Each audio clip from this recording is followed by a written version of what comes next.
दूत उन्हें ले गए भगवान के धाम। इस प्रकार से अजामिल की कथा आई। आगे हिरण्यकश्यपु ने तप किया और वरदान मांगा, न दिन में मरूं न रात में मरूं, न आकाश में मरूं न पाताल में मरूं, न नर से मरूं न पशु से मरूं। ब्रह्मा की बनाई गई सृष्टि में मुझे कोई न मार पाए, ब्रह्मा के बनाए गए 12 महीनों में मेरा कोई वध न कर पाए, न नर मार पाए न पशु मार पाए, न अस्त्र से मरूं न शस्त्र से मरूं, न आकाश में मरूं न पाताल में मरूं, न घर में मरूं न बाहर मरूं, न दिन में मरूं न रात में मरूं। बताइए कितना लंबा वरदान मांगा। परवारे मेरे ठाकुर जी हिरण्यकश्यपु के बेटे प्रहलाद को ही अपना सबसे बड़ा भक्त भगवान ने बना दिया। बोले अब तू देख मेरा तांडव कैसे होता है। हिरण्यकश्यपु ने कहा एक काम करो, ये मेरे कुल का नाशक, इसे मार दो। सैनिकों ने ले जा करके पहाड़ से फेंका। प्रहलाद जी ने भगवान को पुकारा, भगवान नीचे से आ गए और चतुर्भुज रूप लेकर प्रहलाद जी को गोद में उठा लिया। बोलिए प्रहलाद जी महाराज की जय हो। काले काले सांपों से भरी कोठरी में बंद किया। जब प्रहलाद जी ने सांपों को देखा तो मन में आया काले काले सांप, काले काले हमारे ठाकुर जी, तो ये तो हमारे कन्हैया ही हैं। सांपों में भी कन्हैया का दर्शन होने लगा। जलती हुई कढ़ाई में फेंक दिया। महाराज वो जो खौलता हुआ तेल था वो भी पुष्प बन गया। हाथी से दबवा के मारना चाहा, हाथी प्रणाम करके चला गया। तभी बुआ जी आ गई। कौन थी बुआ जी? ये बुआ जी लोगों की एंट्री मेन टाइम पे ही होती है। कोई बुआ जी बैठे हो तो बुरा मत मानना। हाँ आ गई बुआ। कौन बुआ? कहिए ना, होलिका बुआ। बोले भैया नो टेंशन, हम हैं ना, क्या करोगी? कहा ब्रह्मा जी ने एक शॉल दिया है, अगर ओढ़ के बैठ जाऊं तो अग्नि मुझे जला नहीं सकती। प्रहलाद को मेरे गोद में बिठा के आग लगाओ, मैं बच जाऊंगी, प्रहलाद जर के नष्ट हो जाएगा। चिता बनाकर बैठी है प्रहलाद जी को लेके। प्रहलाद जी ने आवाज लगाया, हे नारायण भगवान कृपा करिए। उसी समय धू धू करके आग जली, हवा का झोंका आया, होलिका का वो पटका उड़ के प्रहलाद जी से लिपट गया। होलिका जल के राख हो गई। प्रहलाद जी मुस्कुराते हुए बाहर आ गए। बोलिए प्रहलाद जी महाराज की जय हो। प्रहलाद के जितने मित्र थे सब प्रसन्न हो गए, एक दूसरे को रंग गुलाल लगाने लगे। और तब से ऐसी परंपरा हो आई कि होलिका दहन के बाद सब एक दूसरे को रंग गुलाल लगाते हैं। इधर होता है कि नहीं होली, बुरा न मानो होली है। और इसी चक्कर में कई एक दूसरे को उठा के नाली में फेंक देते हैं और कहते बुरा न मानो होली है। एक दूसरे के कपड़े फाड़ देते, कीचड़ लगा देते एक दूसरे को, बोले बुरा न मानो होली है। ये परंपरा भी तभी से शुरू हुई। कब से? बोले जब प्रहलाद जी बच गए ना तो वहां 2 टीम के लोग थे, एक प्रहलाद के टीम के, एक हिरण्यकश्यपु के टीम के। प्रहलाद जी बच गए तो हिरण्यकश्यपु के टीम वाले प्रसन्न हुए, प्रहलाद जी के टीम वाले भी प्रसन्न हुए। पर अंतर इतना था कि प्रहलाद जी के टीम वाले एक दूसरे को रंग गुलाल लगाने लगे और हिरण्यकश्यपु के टीम वाले एक दूसरे को उठा के कीचड़ में पटकने लगे। और तब से ऐसी परंपरा चली आई कि होली पर दोनों ही टीम के लोग दिखते हैं। अब ये आप समझ लो कि जो एक दूसरे को रंग गुलाल लगाए वो प्रहलाद जी के टीम का, और जो एक दूसरे को कीचड़ में पटके वो, अरे बोलो ना। हाँ आप ही लोग कह रहे, हम नहीं कह रहे। हम क्यों कहें भैया, 3 दिन और रहना है, मुसीबत हो जाएगी। वो हिरण्यकश्यपु के टीम का है। खूब प्रहलाद के जो मित्र थे उन्होंने खूब आनंद मनाया, लेकिन हिरण्यकश्यपु क्रोध में बोला अब तू नहीं बचेगा प्रहलाद, बता तेरा भगवान है कहाँ? प्रहलाद जी बोले पिताजी जर्रे जर्रे में प्रभु है समाया, अरे ढूंढने की जरूरत नहीं है, कड़कड़ में मेरा भगवान है। हिरण्यकशिपु ने कहा, क्या इस खम्मे में भी तेरा भगवान है? कहाँ पिताजी, जब कड़कड़ में है तो इस खम्मे में भी है। उसने उठाया अपना गदा, कहा, अगर इस खम्मे में तेरा भगवान है तो मेरे प्रहार से बचा ले अपने भगवान को। और ज्यों प्रहार किया, खम्मे को फाड़ते हुए नरसिंह भगवान प्रकट हो गए। बोलिए नरसिंह भगवान की जय हो। एक मुक्का मारा हिरण्यकशिपु को। हिरण्यकशिपु दूर जाके गिरा। दौड़कर भगवान ने भुजाओं में उठाया और ताल ठोक करके भगवान उसकी चौखट पर जाकर बैठ गए।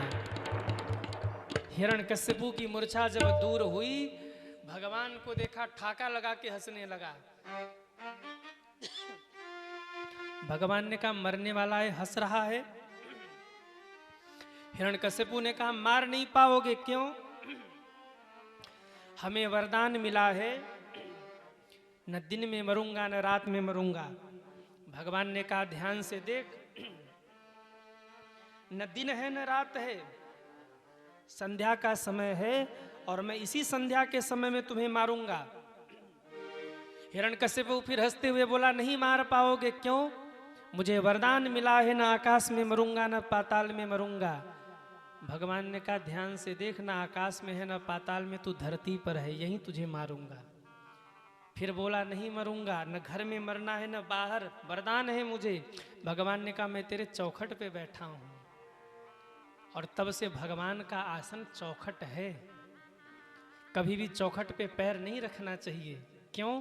आपने बड़े बुजुर्गों से सुना होगा कि चौखट पर खड़े मत होइए, चौखट पर पैर मत रखिए, क्योंकि चौखट पर नरसिंह भगवान बैठे थे और भगवान ने कह दिया था, ये मेरा आसन है। तब से चौखट को नरसिंह भगवान का आसन माना जाता है। भगवान ने कहा, मैं तेरे चौखट पे बैठा हूं, तुझे मारूंगा, न घर में हूं न बाहर। फिर हंसते हुए बोला, नहीं मरूंगा, मुझे वरदान है, न नर से मरूंगा न पशु से। भगवान ने कहा, ध्यान से देख, मैं नरसिंह बन के आया हूं, न नर हूं न पशु हूं। शरीर मनुष्य का है, सिर सिंह का है, मैं नरसिंह बन के आया हूं। फिर हंसने लगा, नहीं मार सकते। क्यों?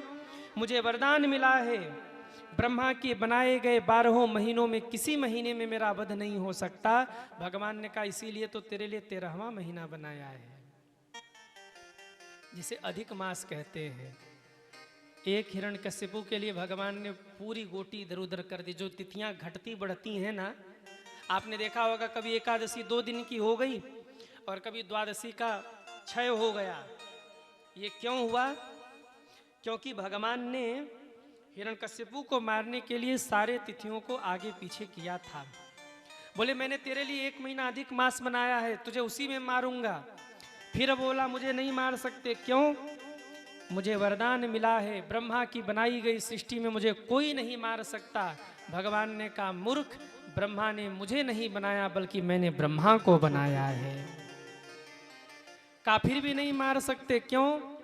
मुझे वरदान प्राप्त है, न अस्त्र से मरूंगा न शस्त्र से। भगवान ने कहा, तेरे लिए नाखूनों की व्यवस्था करके आया हूं, इसी नाखूनों से मैं तुझे मारूंगा। इतना कहते हुए भगवान ने गर्जना की और गर्जना करते हुए उसके पेट को फाड़ दिया। और पेट को फाड़ कर अतड़ियों को निकाल करके भगवान ने गले में लपेट लिया। बोले नरसिंह भगवान की जय हो। भगवान ने तड़ियों को फाड़ करके गले में लपेटा, जोर से दहाड़ लगाई। भगवान के दहाड़ से पूरा ब्रह्मांड कांपने लगा। अंत में जब भगवान शांत नहीं हुए, तब प्रहलाद जी को आगे किया गया। और जब प्रहलाद जी सामने आए तो भगवान का क्रोध शांत हो गया। बोलिए प्रहलाद जी महाराज की जय हो। भगवान कहते, पुत्र प्रहलाद, मुझे क्षमा करना, मैंने आने में बड़ा विलंब कर दिया। भगवान कहते हैं, बहुत सताया तुम्हें तुम्हारे पिता ने और मैं बहुत विलंब से आया, मुझे क्षमा करना। प्रहलाद जी रोकर बोले, प्रभु आप मुझे क्षमा करना, क्योंकि मेरे कारण आपको नरसिंह बनना पड़ा। ये भक्त और भगवान की कथा सुखदेव जी सुना रहे। कहते, राजन, इस प्रकार से भगवान ने हिरण्यकशिपु का उद्धार किया, प्रहलाद जी पर कृपा की। अब इसके आगे गज की कथा आई।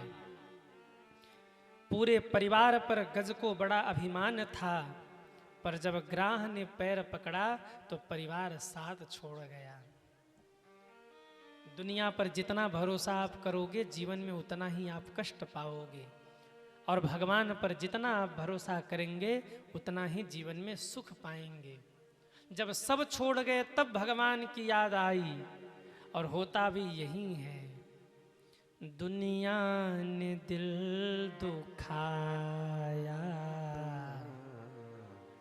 गोविंद काम आया।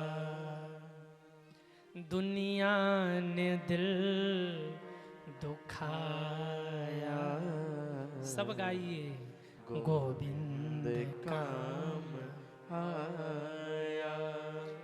आंसू न रोक पाया,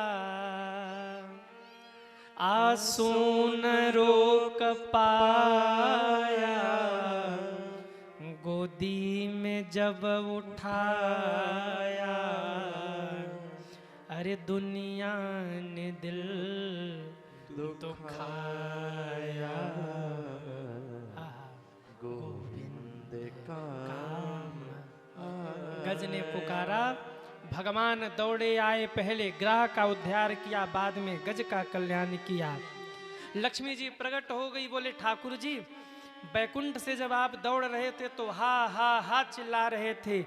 गज ने कहा हाँ प्रभु, हमने भी सुना, जब आप मेरे पास आए तो थी चिल्ला रहे थे। ये क्या हा हा थी क्या चिल्ला रहे थे?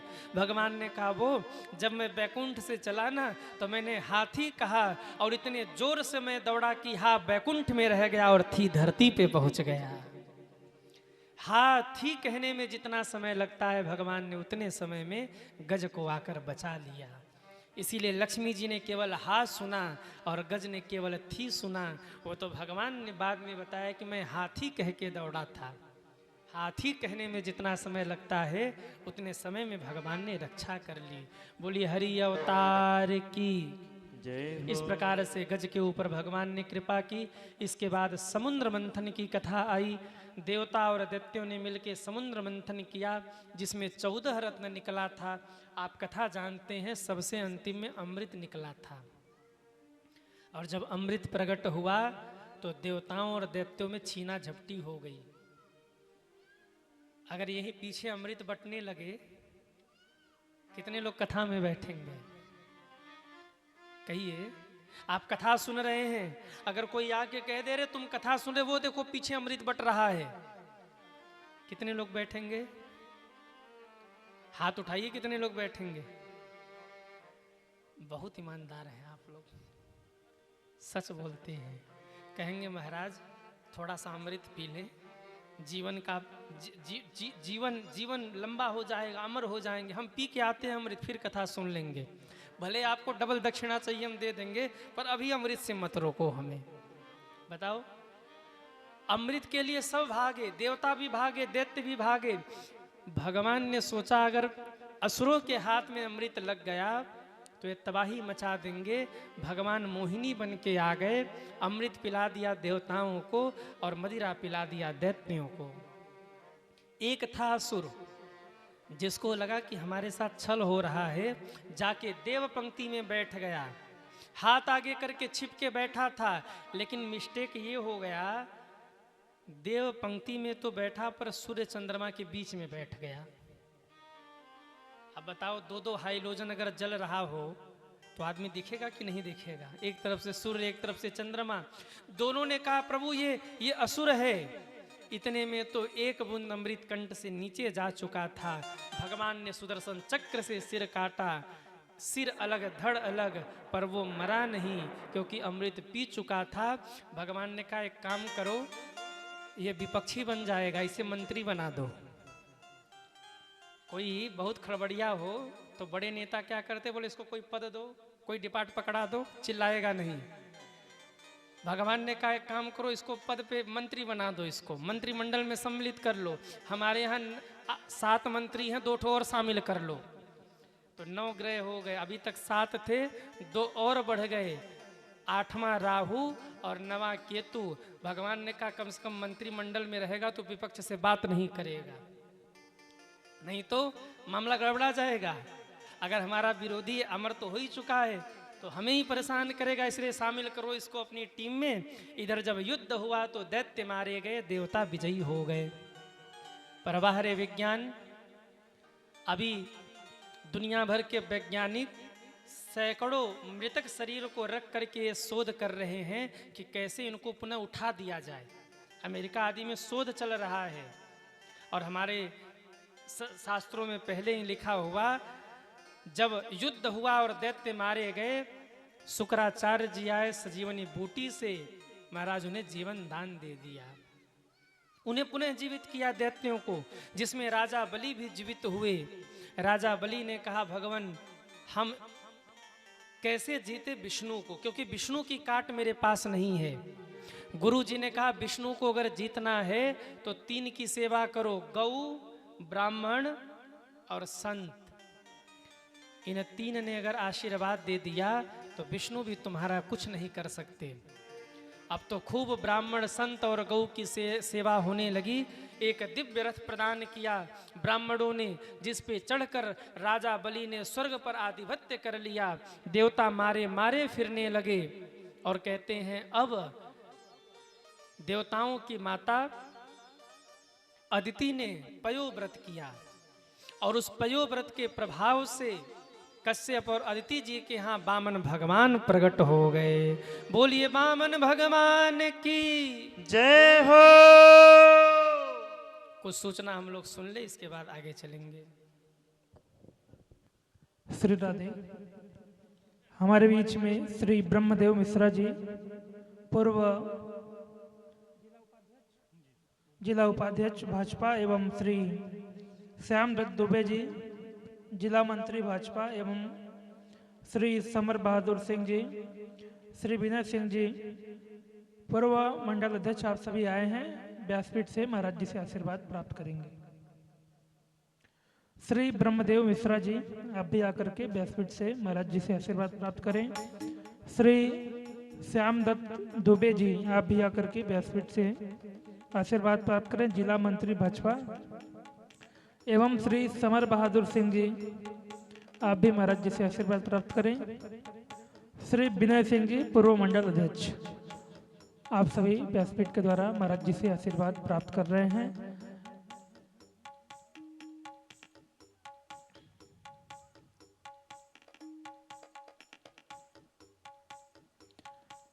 आज की जो कथा है बहुत ही परम मंगलमय कथा। हम सभी भगवान श्री कृष्ण के पावन जन्म महोत्सव की कथा को श्रवण करेंगे।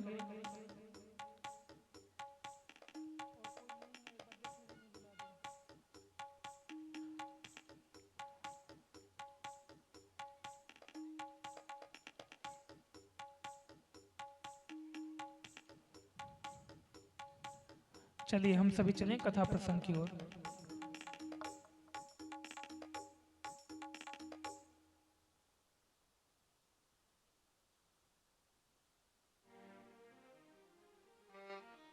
ये भक्तवत्सल भगवान की जय हो। सीताराम राम राम सीताराम राम राम सीताराम राम राम सीताराम राम राम सीताराम राम राम सीताराम राम राम सीता राम राम राम सीताराम राम राम सीताराम राम राम राजा राम राम राम सीताराम राम राम राजा राम राम राम। कहाँ थी कथा, कहाँ गई कथा? अरे बोलिए भाई। वामन भगवान प्रकट हुए और वामन भगवान ने पहुंच के 3 पैर भूमि मांगा। पदानी त्रिणी दैत्येन्द्रम सम्मितानि पदा मम। राजन 3 पैर भूमि दे दीजिए। राजा बलि ठाका लगा के हंसे, 3 पैर भूमि में तो आपका आसन भी नहीं बिछेगा गुरुदेव, क्या करेंगे 3 पैर भूमि। भगवान मुस्कुरा के बोले, राजन अब आसन बिछेगा कि आप समाप्त हो जाएंगे तो समय बताएगा, पहले हमें 3 पैर भूमि तो दीजिए। बोले ठीक है गुरुदेव ले लीजिए। जहां संकल्प किया भगवान वामन से विराट बन गए। एक पैर उठाया, पाताल तक ले गए, अतल पितल सुतल तलातल रसातल महातल पाताल, नीचे के सारे लोक नापे। एक पैर ऊपर उठाया, भू भुव स्व मह जन तप सत्य लोक नाप लिया। अब बोले राजन 2 पैर में आपका सर्वस्व नापा है, बताइए मैं तीसरा पैर कहाँ रखूं। राजा बलि बोले गुरुदेव धन और धन का मालिक अलग अलग होते हैं कि एक ही होता है दोनों। घर सिंह साहब का है, सिंह साहब और घर एक ही है कि सिंह साहब अलग है घर अलग है। कहिए सिंह साहब से इनका घर है ना कि घर से सिंह साहब है, इनके होने से घर है। राजा बलि कहते हैं मेरे होने से धन था। महाराज मैं और धन एक नहीं हूं, आपने मेरा धन नापा है, धन का मालिक सामने खड़ा है।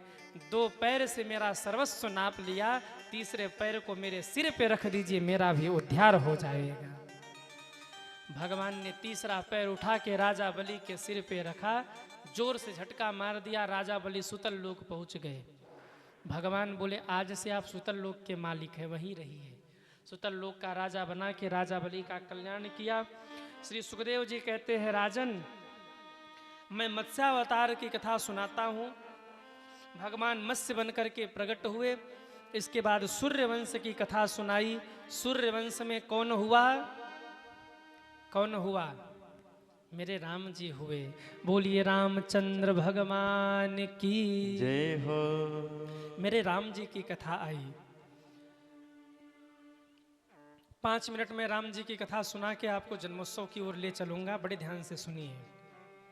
सुखदेव जी कहते हैं दशरथ जी के यहाँ 4 पुत्र प्रकट हुए, राम लक्ष्मण भरत और शत्रुघ्न। चारों भाई धीरे धीरे बड़े हुए, गुरुकुल में जाकर शिक्षा प्राप्त किया। विश्वामित्र बाबा मांग के ले गए। जिस धनुष को कोई नहीं तोड़ पाया, भगवान ने बच्चों जैसे बच्चे छोटे से खिलौने को तोड़ देते हैं, ऐसे ही भगवान ने धनुष को उठाया। लेत चढ़ावत खेचत गाढ़े, लेत चढ़ावत खेचत गाढ़े, ताहुन लखा देख सब ठाढ़े, ताहुन लखा देख सब ठाढ़े। तेहि छन राम मध्य धनु तोड़ा, तेहि छन राम मध्य धनु तोड़ा। हरे भुवन धुनि घोर कठोरा, हरे भुवन धुनि घोर कठोरा। जिस धनुष को कोई तोड़ नहीं पाया, भगवान ने सहज में उठा करके उसे तोड़ दिया। तेहि छन राम मध्य धनु तोड़ा, तेहि छन राम मध्य धनु तोड़ा। हरे भुवन धुनि घोर कठोरा, हरे भुवन धुनि घोर कठोरा। बोलिए रामचंद्र भगवान की जय हो।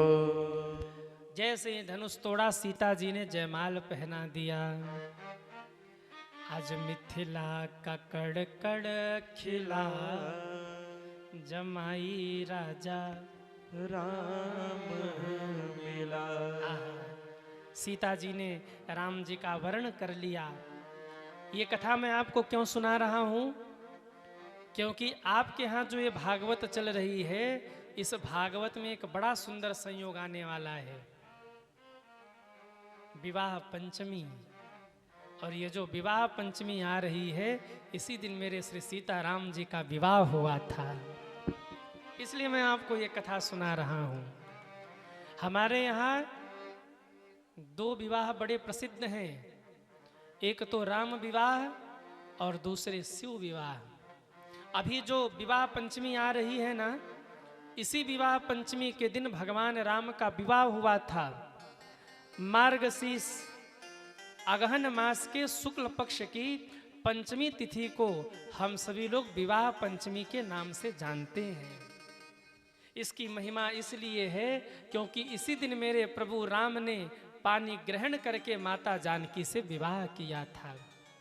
और यह उत्सव पूरे भारत भूमि में बड़े धूमधाम से मनाया जाता है। श्री अवध में और जनकपुर में तो बड़ा उल्लास होता है। अयोध्या और जनकपुर के बीच में बिहार के बॉर्डर पे एक स्थान है बक्सर। आप लोग जानते हैं कि नहीं? बक्सर जानते हैं? बक्सर में कुछ दिन पहले भी एक संत हुए, सीता जी को अपनी बहन मानते थे और खुद को सीता जी का भाई कहते थे। बड़े पहुँचे हुए महात्मा थे, इसलिए समस्त संत समाज के लोग उन्हें मामा जी कहते थे। उनका नाम ही पड़ गया बक्सर वाले मामा जी। और वो बड़े धूमधाम से श्री सीताराम जी का विवाह महोत्सव मनाते थे। आज वो नहीं है, लेकिन उनके जो अनुयायी लोग हैं और समस्त संत समाज, काशी से हो, वृंदावन के श्रेष्ठ श्रेष्ठ संत मलुक पीठ वाले महाराज जी हों और समस्त श्रेष्ठ संत जो हैं, आज भी वहाँ पहुँचते हैं और धूमधाम से श्री सीताराम जी का विवाह महोत्सव मनाया जाता है। और आप आश्चर्य करेंगे, उसमें जो लीला मंचन होता है ना, समस्त संत लोग यही सखी बन जाते हैं, संत लोग यही लीला करते हैं। सीता जी की जो सखियां होती ना, समस्त संत लोग ही बन के लीला करते हैं। राम जी के मित्र लोग संत लोग ही बन जाते हैं। बड़ी अद्भुत लीला होती। आज भी वो विवाह महोत्सव मनाया जाता है और बहुत सारे कथा जो गाने वाले संत लोग हैं वो बक्सर वाले मामा जी का पद गाते हैं। इतने पहुँचे हुए संत, उन्होंने बहुत पद गाया सज्जनों। तो बड़े धूमधाम से ये विवाह महोत्सव, विवाह पंचमी का उत्सव मनाया जाता है। अपने घरों में भी आप लोग श्री सीताराम जी के विवाह का महोत्सव अवश्य मनाइए। किस दिन है विवाह पंचमी? श्री सीताराम जी का विवाह किस दिन हुआ था? ध्यान से सुनिए। इस बार विवाह पंचमी 25 नवंबर को है। इस बार विवाह पंचमी का उत्सव 25 नवंबर को मनाया जा रहा है और यह उत्सव पूरे भारतवर्ष में जगह जगह मनाया जाता है। पर आप लोग कितने सौभाग्यशाली हैं, जरा ये भी तो देख लीजिए। 25 तारीख परसों है कि नहीं? अरे हाँ या ना? और भागवत के क्रम के अनुसार छठे दिन ठाकुर जी का विवाह होता है रुक्मिणी जी से, और वो जो उत्सव है वो 25 नवंबर को ही आ रहा है सज्जनों। ताली बजा लो एक बार अपने लिए। जब पूरी दुनिया के लोग श्री सीताराम विवाह महोत्सव मना रहे होंगे, तो हम और आप इस सपही की धरती पर बैठकर श्री कृष्ण और मैया रुक्मिणी का विवाह संपन्न करा रहे होंगे। ये उत्सव परसों यानी 25 को ही आने वाला है। तो परसों यानी 25 तारीख को, 25 नवंबर को ये विवाह पंचमी है। इसी दिन श्री सीताराम जी का विवाह हुआ था। कैसे मनाए विवाह पंचमी? ध्यान से सुनिए। जो लोग भी अपने घर में श्री सीताराम जी का विवाह महोत्सव मनाना चाहते हैं, उनको सुबह जल्दी उठना चाहिए।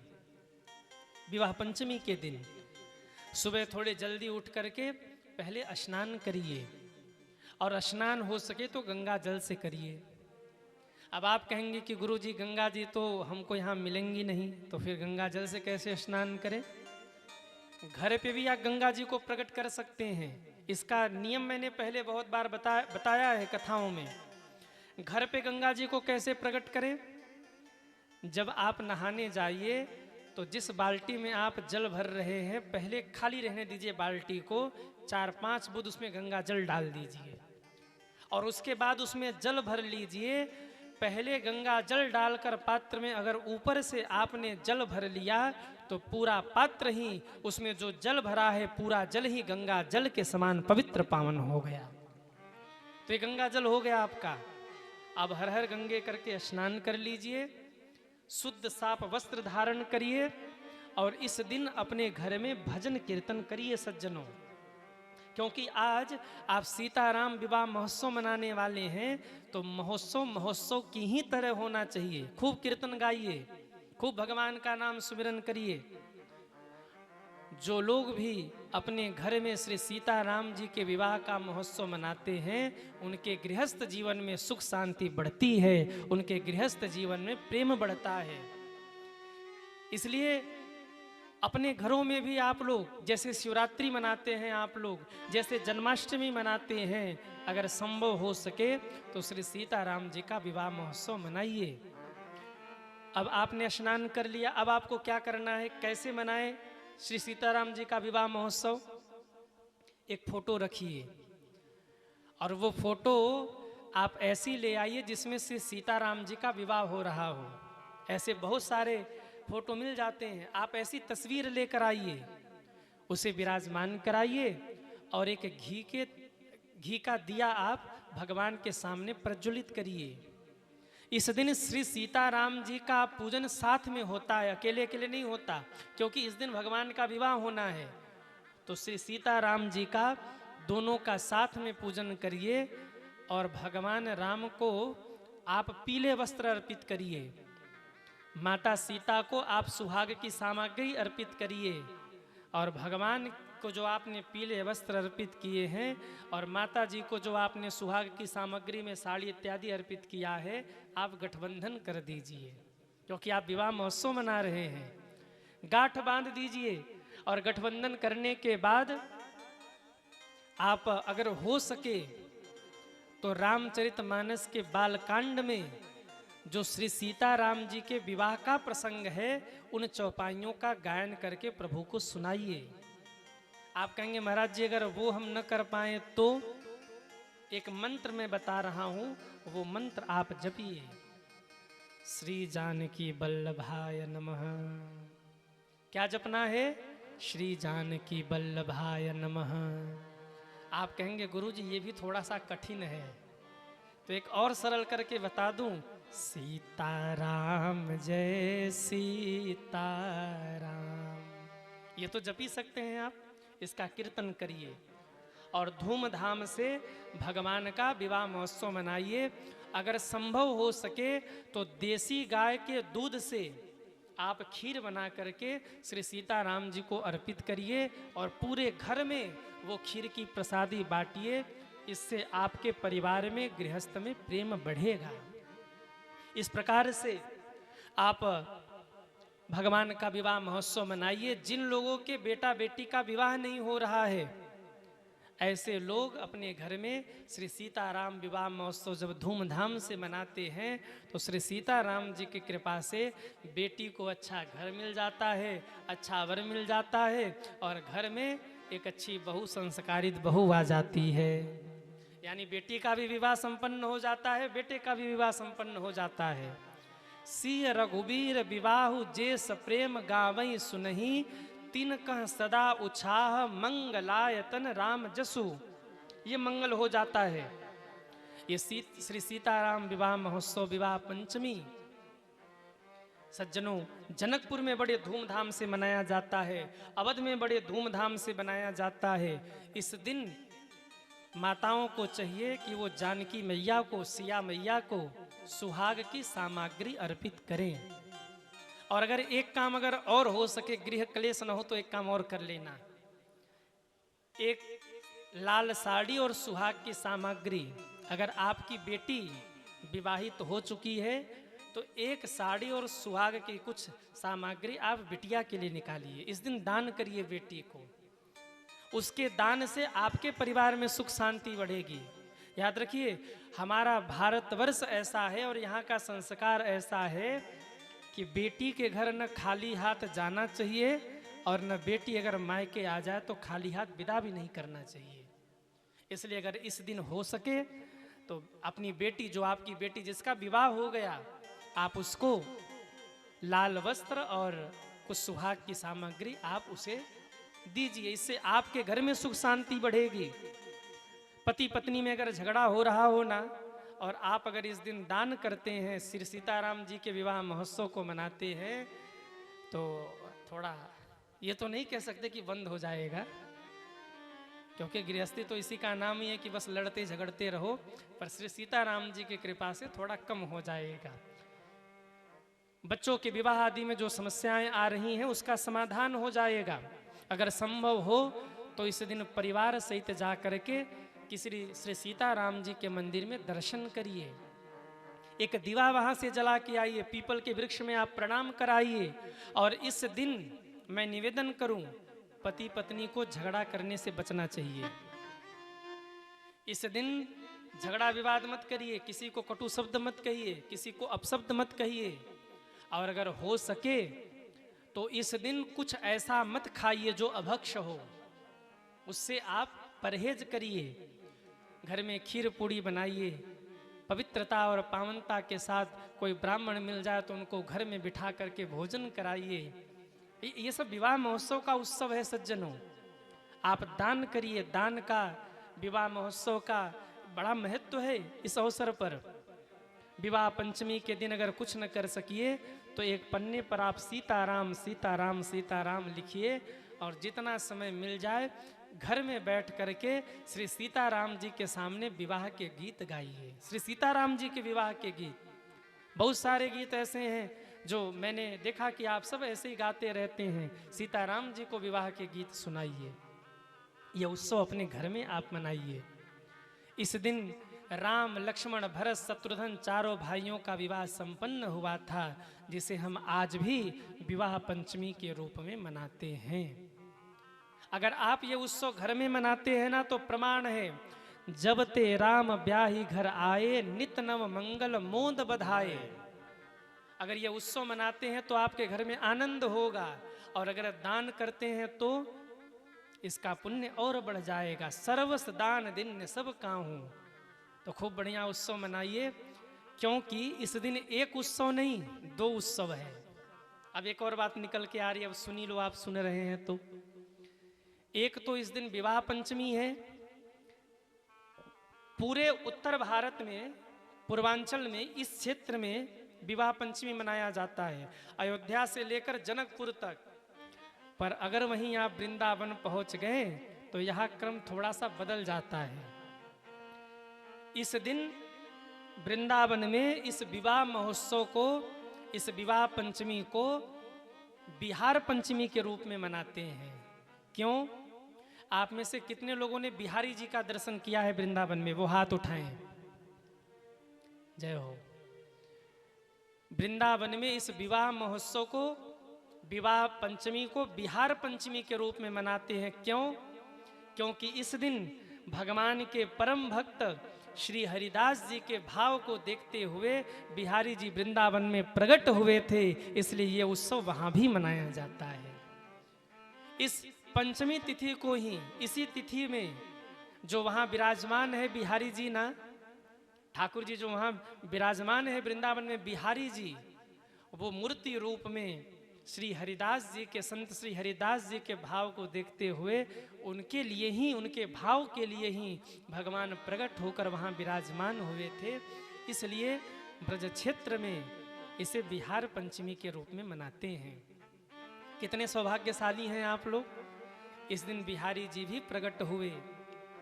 इस दिन भगवान का विवाह महोत्सव भी है, और इसी दिन हम लोग आपके इस धरती पर बैठ करके राधा और कृष्ण, भगवान श्री कृष्ण और रुक्मिणी माँ के विवाह को संपन्न कराएंगे। ये तीन उत्सव का साथ में मिलान हो रहा है।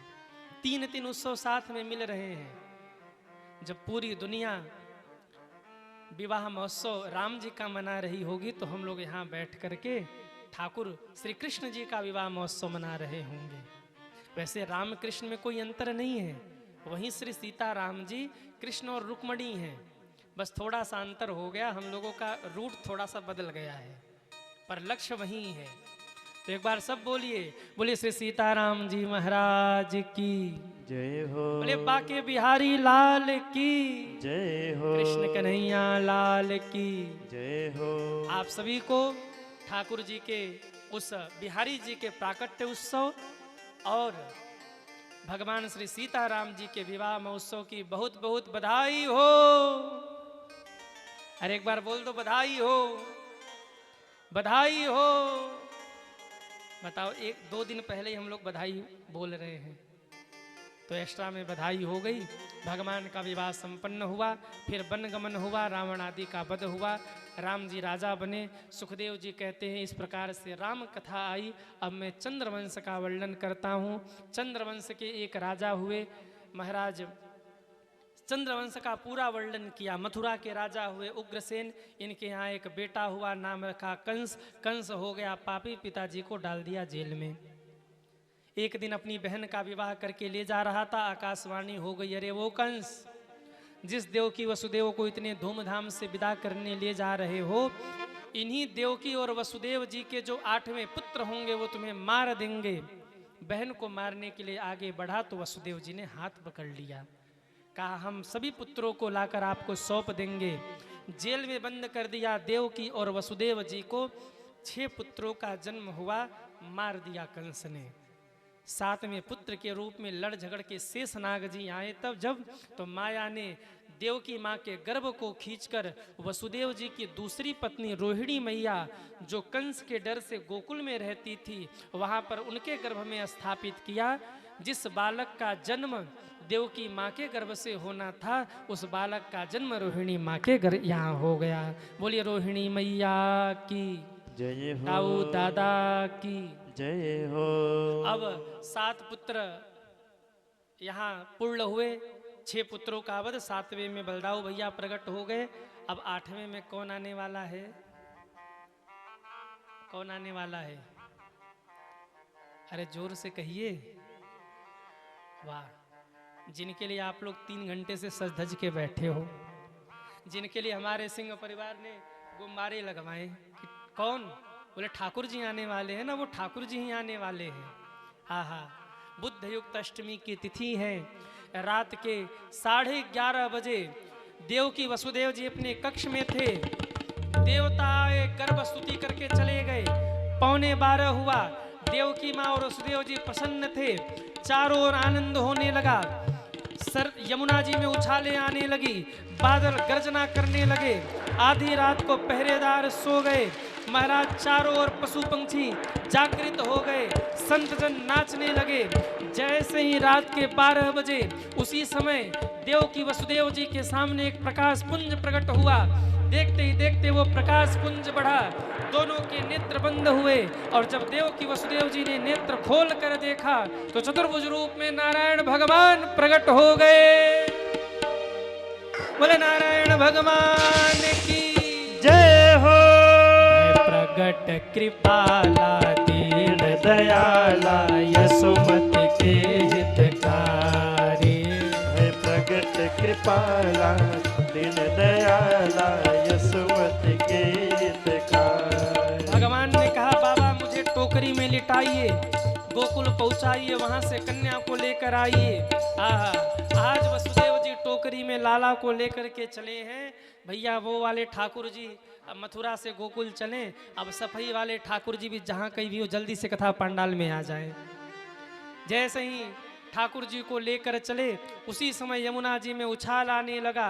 पहरेदार सो गए, दरवाजे खुल गए और आनंद होने लगा। अरे खुल गए सारे ताले, वाह क्या बात हो गई। खुल गए सारे ताले, वाह क्या बात हो गई। खुल गए सारे ताले, वाह क्या बात हो गई। खुल गए सारे ताले, वाह क्या बात हो गई। जब से जन्मे कन्हैया करमात हो गई। जब से जन्मे कन्हैया करमात हो गई। ठाकुर जी आ रहे, दोनों हाथ उठा के स्वागत करिए। हरि बोल। श्री राधे।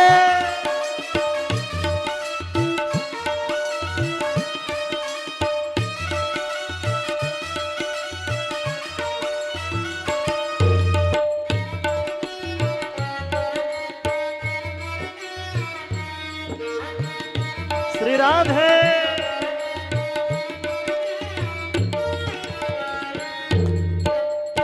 बोले कृष्ण कन्हैया लाल की। जय हो।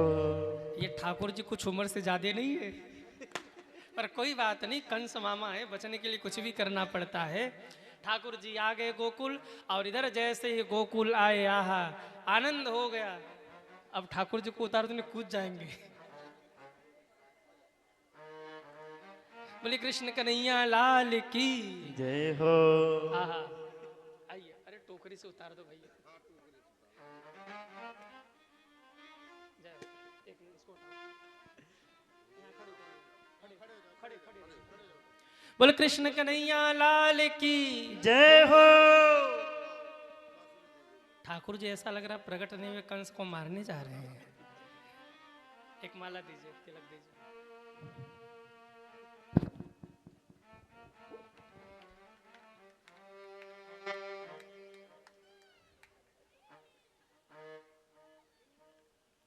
बोलो कृष्ण कन्हैया लाल की जय हो। जैसे ही ठाकुर जी खड़े रहिएगा प्रभु, कूदिएगा नहीं। ओ ठाकुर जी कूदेंगे तो नहीं? कह रहे नहीं कूदेंगे, बस ऐसे ही खड़े रहिएगा सरकार, लाज बचाइएगा। आइए ठाकुर जी प्रकट हो गए, गोकुल में बड़ा उत्सव होने लगा। घर में लाला जन्म ले तो क्या गाते हैं? अरे बोलिए ना, सोहर।